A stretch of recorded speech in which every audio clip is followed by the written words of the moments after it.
आज हम सीखेंगे टैली में डे बुक क्या होता है और किस तरीके से डे बुक को हम चेक करते हैं, किस तरीके से उसका प्रिंट आउट करते हैं।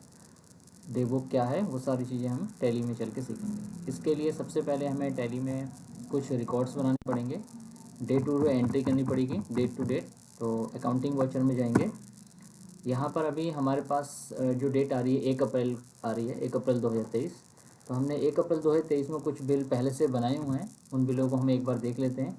जैसे हमारा एक सेल बिल है, एक परचेज बिल है, कुछ पेमेंट्स आ रही हैं, कुछ रिसिप्ट्स आ रही हैं। इसके बाद हमने 1 अप्रैल की एंट्री होने के बाद हमने कुछ ट्रांजेक्शन 2 अप्रैल में कर दिए। तो उसके लिए हमें डेट चेंज करनी पड़ेगी, Alt+F2। 2 अप्रैल आएंगे, एंटर प्रेस करेंगे। यहाँ पे टैली में 2 अप्रैल आ चुकी है। अब इसमें हम कुछ परचेज बिल बना लेते हैं, कुछ सप्लायर ले लेते हैं जिनसे हम परचेज़ कर लेते हैं। परचेज लेते में परचेज आ जाएगा। यहाँ पे आप आइटम प्रोडक्ट ले लेंगे कि कौन कौन से प्रोडक्ट आप परचेज़ करने वाले हैं, एक्चुअल क्वांटिटी कितनी है, रेट दे देंगे। दूसरा प्रोडक्ट ले लिया यहाँ पे हमने 50 पीस, एक होंडा लीवो ले लिया हमने, इसको सेव कर लिया। ये हमने 2 अप्रैल को एक परचेज का बिल बना लिया। फिर इसी तरीके से हमने सेल का बिल बनाना है। बिल नंबर, यहाँ पे जो सेल बिल बना रहे हैं वो हम अपने अकाउंट्स में ट्रांसफ़र ले लेते हैं। सेल्स में सेल्स अकाउंट होगा। यहाँ पे प्रोडक्ट सेलेक्ट करेंगे कौन सा प्रोडक्ट हम सेल करने वाले हैं। कुछ हेडफोन्स हमारे पास जैसे 50 पीस, इसमें से हम 20 पीस सेल कर देते हैं। परचेज रेट जो हमने दिया हुआ था परचेज रेट, अभी हमने सेल रेट भी अपने यहाँ पे शो करने लगा क्योंकि पहले हम इसको सेल कर चुके हैं। उसके बाद हम यहाँ पे दूसरा प्रोडक्ट ले लेंगे, होंडा एक्टिवा 125 सीसी, इसमें से 5 पीस सेल कर लेते हैं। प्राइस हमने दे दिया 1,20,000 रुपये का। यहाँ पे ट्रांजेक्शन टाइप पूछेगा तो आप ट्रांजेक्शन टाइप में ले लेंगे आप फंड ट्रांसफ़र, क्योंकि हम अकाउंट में ट्रांसफ़र ले रहे हैं, और इसको सेव कर लेंगे। तो हमने एक परचेज बिल बना लिया, एक सेल बिल बना लिया है, एक हम क्रेडिट सेल और बना लेते हैं। And see Vinod enterprises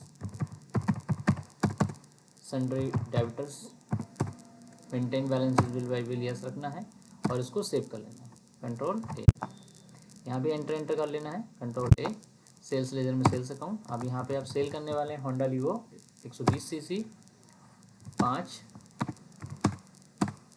price 1,10,000, और होंडा एक्टिवा 10 पीस 1,20,000 रुपये, सेव कर लिया। अब इनसे हम कुछ पेमेंट हम ले लेते हैं F6 में आकर के। यहाँ पे जो पेमेंट मोड है हम अकाउंट में ही ट्रांसफ़र हो रही है, तो हम यहाँ पे अकाउंट ले लेंगे, स्पेस प्रेस करेंगे। जो हमारे कस्टमर है विनोद एंटरप्राइजेज, उनको सेलेक्ट करेंगे। यहाँ पे हमारा पेमेंट है 17,50,000 का। इसमें से हमारे पास 11 लाख की पेमेंट आ रही है, हम 11 लाख रुपये लेके एक्सेप्ट करेंगे। पेमेंट मेथड में यहाँ पे फंड ट्रांसफ़र ले रहे हैं कि हम अकाउंट में ट्रांसफ़र पेमेंट आ रहा है हमारे, और सेव कर लिया।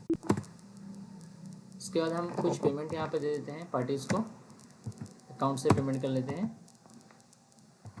जिन पार्टियों से हमने परचेज़ किया उनका पेमेंट देना है। तो हमारे पास होंडा लिमिटेड है जिसको हमने परचेज़ किया हुआ था, जिससे अब इसको पेमेंट देनी है हमने 25,20,000 की। यहाँ पे हमारे अकाउंट में 18 लाख की पेमेंट है, इसमें से हम 9 लाख रुपए होंडा लिमिटेड को फ़ंड ट्रांसफ़र के थ्रू पे कर देते हैं।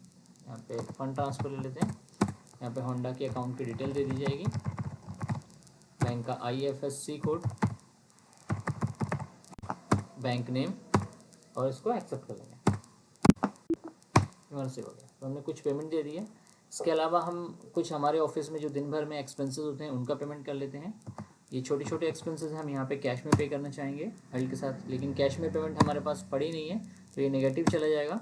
Alt+C यहाँ पे ले लिया हमने, रेंट ऑफ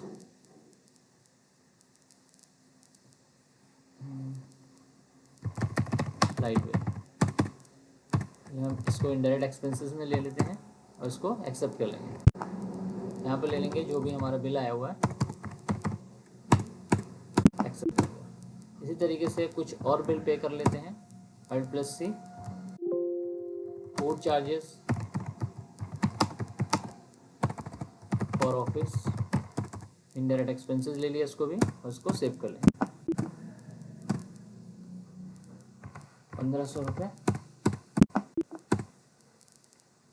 कुछ और एक्सपेंसेस ऐड कर लेते हैं कैश में, Alt+C, यहाँ पे दे दिया हमने पोस्टेज चार्जेस, मतलब ऑफिस से हमने जितने भी लोगों को बाई पोस्ट पे डॉक्यूमेंट्स भेजा है तो उसका जो डाक का खर्च आया हुआ वो हम सारा दे देंगे। इसको भी हमने इनडायरेक्ट एक्सपेंसेस दे दिया 1500 रुपये। यहाँ पे हमने चेक इशू किया हुआ है तो चेक दे देंगे, चेक का नंबर यहाँ पे दे देंगे, जो हमने चेक दिया हुआ है चेक नंबर दे देंगे, एक्सेप्ट कर लेंगे।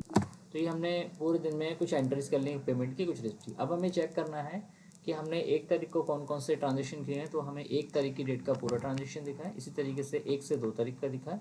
तो इसके लिए आपको बैक करके डिस्प्ले में जाना होगा और यहाँ पे डे बुक सेलेक्ट करेंगे। डे बुक का मतलब किसी भी एक सिलेक्टेड डेट, कोई भी एक पार्टिकुलर डेट, यानी किसी भी एक डेट का आप यहाँ पर रिकॉर्ड निकालना चाहेंगे तो आप निकल जाएगा। एंटर प्रेस करेंगे तो यहाँ पर जो हमें एंट्री दिखा रहा है डे बुक में, यानी जो हमारी 2 तारीख है, अभी 2 अप्रैल आ रही है, तो 2 अप्रैल को जितने भी हमने पेमेंट किए हुए हैं वो सारे ट्रांजेक्शन हमें यहाँ पर देखने को मिलेंगे। इसका अगर हमें फुल डिटेल देखना है, अल्ट के साथ में फंक्शन उनको प्रेस करेंगे तो यहाँ पे पूरी डिटेल आ जाएगी कि होंडा लिमिटेड को हमारी ओर से पेमेंट हुआ है और ये हमारी पेमेंट के पूरे स्टेज यहाँ पे डिटेल्स शो कर देगा। अब ये तो हमारी केवल 1 तारीख की शो कर 2 तारीख की शो कर रहा है। अब हम चाहते हैं कि 1 तारीख को शो करे, तो उसके लिए हमें F2 प्रेस करना होगा और जिस डेट का आप देखना चाहते हैं ट्रांजेक्शन डेट करके एंटर करेंगे तो फिर आपको 1 तारीख की डेट का ट्रांजेक्शन दिखाना शुरू कर देगा।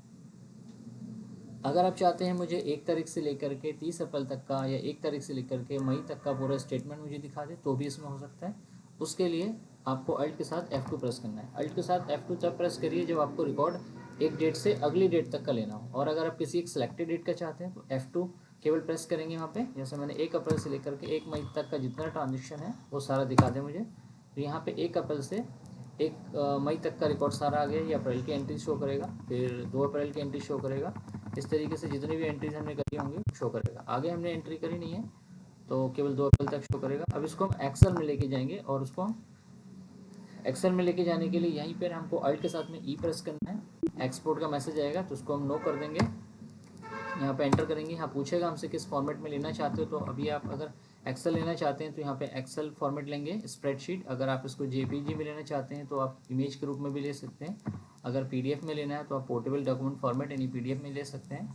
तो अभी मुझे एक्सेल में लेना है, एंटर किया मैंने, एंटर किया। यहाँ पूछेगा आउटपुट फाइल नेम, फाइल का क्या नाम रखना चाहते हो, तो daybook.xls मैं यही नाम रखना चाहता हूँ। शीट का क्या नाम रखना चाहते हैं, जो एक्सेल में जो पेज डिज़ाइन होगा उसका क्या नाम रखेंगे, तो एक्सेल में जो पेज बनेगा उसका नाम मैंने डे बुक ही रहने दिया और इसको हमने एक्सेप्ट कर लिया। यहाँ पे एक मैसेज आएगा ओपन एक्सपोर्टेड फाइल। इसका मतलब होता है कि जैसे ही आप इस फाइल को एक्सपोर्ट करोगे सिस्टम उसको ऑटोमेटिक ओपन करेगा या नहीं। तो जैसे हमने यहाँ पे यस किया हुआ है तो इसका मीन्स है कि सिस्टम इसको ऑटोमेटिक ओपन करके दिखा भी देगा। अगर आप नहीं चाहते हैं तो नो कर सकते हैं। यहाँ पूछेगा आप उसके फॉर्मेट को डिटेल में चाहते हैं, हाँ हम इसको डिटेल में चाहते हैं और इसको हम एंटर कर लेंगे, एक्सेप्ट करेंगे। तो ये हमारी रो कॉलम्स को क्रिएट करेगा। यहाँ पे ये रो कॉलम्स बनाने शुरू कर दिए इसने और ये एक्सेल में एक्सपोर्ट कर देगा। ये एक्सेल के आगे ये हमारा सत्कार ट्रेडर्स के नाम से डे बुक में 1 अप्रैल से 1 मई तक का पूरा स्टेटमेंट यहाँ पे आ चुका है। तो इस तरीके से हम टैली में किसी भी एक डेट का अगर हमें ट्रांजेक्शन देखना है या सिलेक्टेड डेट है तो उसके लिए हमें डे बुक का यूज़ करते हैं।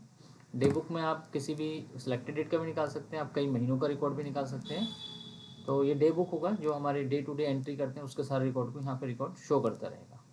ठीक है, तो ये हमारा डे बुक का टॉपिक यहीं पे फिनिश हो गया है।